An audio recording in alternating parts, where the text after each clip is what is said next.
Brighton at the Amex on Wednesday in a game that I'm not saying feels must win, but it feels like a game where Wolves kind of have to put in a performance. Obviously the fixtures have been a bit weird recently. We've played two of the worst sides in the league in Brighton and Norwich. Sorry, Norwich and Burnley. And then we just played the best two sides in Europe. And I think obviously a lot of the games had things that kind of went against us, but ultimately it's no goals in 4 games. We haven't got a point since that West Ham game. And going into these fixtures, Chelsea and then Arsenal, etc., this feels like a very winnable game. Brighton have some injuries. They've got some suspensions. They're not on the best run of form right now. This feels like a game we don't have to win, but these are sort of games we normally do well against. The sides that kind of in and around our level. Obviously for the lineup, it feels like the lineup's kind of boring most weeks. We know what it's going to be, but obviously with the Raul Jimenez injury, it kind of poses a big question, right? We haven't really seen Bruno Lage have to deal with this. Nuno had to deal with this a few times, and sometimes he played Adama there, sometimes he played Daniel Podence there. Obviously before the head injury, or even before that actually, when we had Catroni, he wouldn't always play Catroni. So I'm not 100% sure Bruno Lage will play Fabio Silva, especially with the stuff coming out. Apparently he's not happy with the minutes he's getting, and they might go out on loan in January. But this is a big chance for Fabio Silva for me. First, I'll be disappointed if he doesn't start. We don't know how Bruno Lage rates Fabio Silva. Apparently his brother rates him, but we don't know if Bruno Lage actually rates him. But I don't care if Bruno Lage doesn't rate him. Play him. We haven't seen Fabio at all this season. And look, if he does really well, great.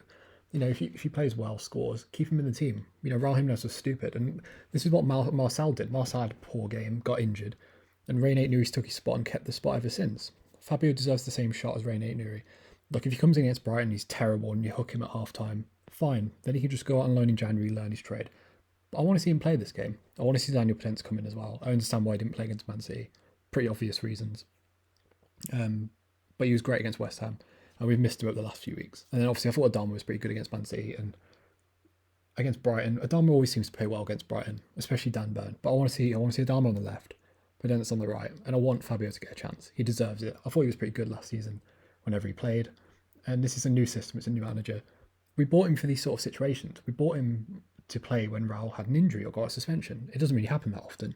We never really get put in this predicament. I want to see it. And then obviously the rest of the side stays the same. I don't think Dendoncker was bad against Man City, but I think Neves and Moutinho is probably by far our best midfield. Although they had to do a lot of running, especially Moutinho against Man City. So maybe bringing Dendoncker, I'm not really that asked. In terms of Premier League, obviously we're 8th. Brighton a 10th, so it's kind of a side that are on our level. But obviously they're not on great form. We haven't won in 4. They haven't won in 5. Drawing against Southampton, drawing against West Ham, Leeds, losing to Villa. Obviously that was when Gerrard just came in. And then drawing with Newcastle. So they're not on, great form. This is a very beatable Brighton side, as much as I like Graham Potter. Their home record's not as good as their away record either, albeit it's very similar. And their goal difference is kind of similar to ours. So it's an even game. I think 2 of their centre-backs are suspended. I think it's Duffy and Webster off the top of my head. So I don't really know who they're going to play at the back, but this is a good chance for us to play Brighton. I don't think we should particularly be scared of them. Obviously, Brighton are a possession side. They hold the ball more than us. They're up there with, the big 3 and obviously Leeds. And we've lost to kind of sort these teams before. We're not as good on the counter-attacks we've been against when we had Nuno. But this isn't Liverpool, Man City. They don't have Bernardo Silva and Thiago Alcantara playing through balls, right? So obviously it's a different test, but we have struggled against this sort of team before. But maybe they won't hold as much of the ball against us. Who knows? In terms of their aerial run rate, they're better than us. Although to be fair, I don't know which of their centre backs are suspended. But if 2 of your main centre backs are suspended, you're probably not going to be as good in the air. But they're not ridiculously good. They're not as good as like Liverpool, who they did batter us. It felt like every corner Liverpool won the header. Brighton probably won't be that, but they are better in there than us, according to the stats. In terms of dribbles, again, it feels like every side we play, we've got a lot of dribblers in our side. Both our fullbacks and whoever plays out wide. But Brighton's kind of the same. The second best in terms of successful dribbles in the league. So Ray Nate-Nuri and Semedo are going to be on it. I trust them to defend against anyone. Ray Nate-Nuri's been great in the last 2 weeks against elite forwards, which Brighton obviously don't have. And then Semedo's been really good as well. So I'm not really too concerned about this, but they are good at dribbling. They have players that can do that. And the stats support it. Again, this is how this stat shows how well how you defend against dribblers, right? I know I just said both our fullbacks are really good at it, but we're kind of middling. Whereas Brighton are second best. So Brighton clearly know how to defend in one-on-one situations. And this is probably a reason I play Adama Traore, you know, as good as they are at defending one-on-ones, or at least defending dribblers anyway. Defending against Adama Traore is a very different thing. And to if you look at the sides actually that are in this metric, Leicester, we lost to. Everton, we just about beat. Excuse me. Leeds, we just about drew against. Brentford, we lost to. Palace, we lost to. So teams that do handle dribblers kind of do well against us. Could just be a complete fluke, could just be a complete coincidence, but that is interesting.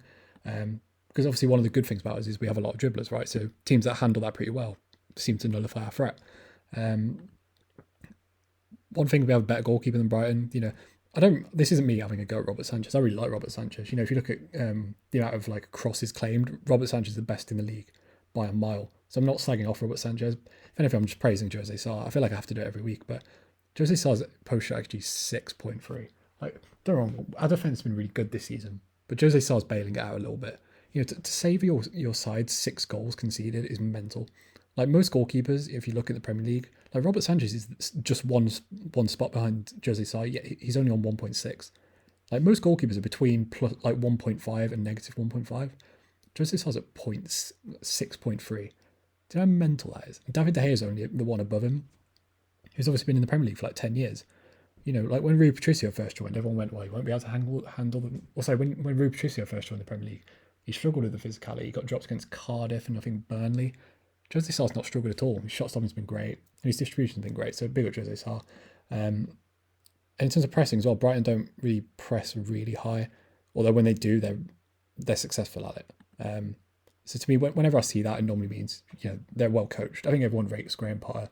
I find it weird that their fans booed him a few weeks ago, but, you know, I don't know everything that's going on at Brighton. Maybe there's other stuff going on. And then as much as people say Brighton are a really fun side to watch or whatever, they don't actually have that many shots. They've only had 11 more than us, and we're 4th bottom. And, you know, it feels like we've hardly had any shots in the last few weeks. So it feels like Wolves and Brighton always draw. Brighton have drawn 8 times this season, which I think is the most in the league. Would I take a point? No, but I just want to see us score some goals this game and play well, because it feels like we haven't had a real good performance since West Ham, and even that was kind of a tight game. So this is winnable. Brighton have injuries, they have suspensions, they're not on great form, they haven't won in 5. They're better away than they are at home. It feels like this game's just kind of set up for us. Obviously Jimenez going out is a blow, but this is a big chance for Fabio Silva. It's a big chance for Daniel Potence, and it feels like we kind of need to win this game with our fixtures coming up. Otherwise, you know, we'll slowly start to drop down the league. You know, we were 6th a few weeks ago. We're now 8th. This hasn't actually updated. Leicester have won, so I think we're in 9th, right? But yeah, I think this game has a lot of things where it's like, yeah, we should win this game, and I think we will. By the way, assuming I want Fabio Silva. If Fabio Silva plays and he picks the right lineup, I think we'll win this game. I'm gonna go 2-0. If you enjoyed the video, subscribe to the channel, like the video, and yeah, peace.